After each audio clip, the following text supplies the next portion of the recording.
what a real burden it must be an officer in the New York Police Department and hear the city's mayor suggest that he has to worry about the safety of his half-black son every night because of those very same cops who are here to protect and serve.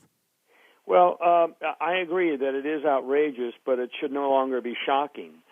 He's been saying these kinds of things for well over a year now. I mean, his whole campaign was essentially based on the police are out of control and we have to dial back the police, despite record lows in crime.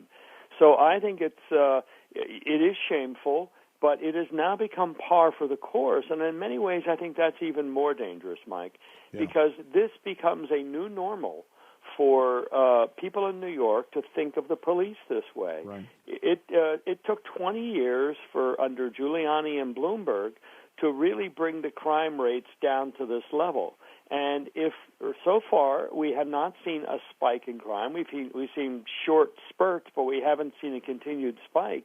But it strikes me that it is probably inevitable if you're going to have a mayor essentially blaming the police and talking about the police in the ways that you just demonstrated. I think the other aspect of de Blasio's tenure right now is this extraordinary access he has given to this con artist, tax cheat, fraud, this unbelievably corrupt guy, Al Sharpton. To think of the idea of Al Sharpton and Bill de Blasio sitting at the White House with Barack Obama the other day, to see Bill de Blasio and Al Sharpton huddling over race relations in this city, Michael, that's unbelievable. Well, that's right. But again, this has been par for the course now. I mean, Sharpton helped get de Blasio elected.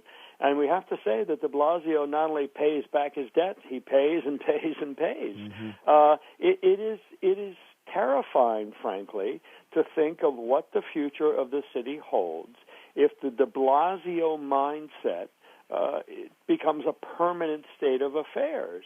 In that you have, I mean, even last night and this morning he sent out emails, which I get, about the Garner case. I mean, they're lectures. They're lectures about how New York should feel, how we should be, what the city must be.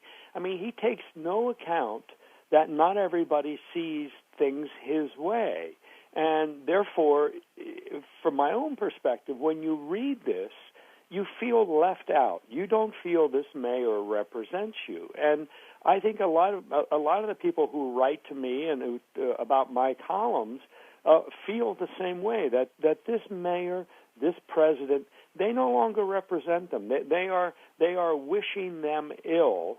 The mayor and the president are wishing citizens ill because they don't agree with them. Mm-hmm. I mean, it is a terrifying state of affairs to feel that your government is against you.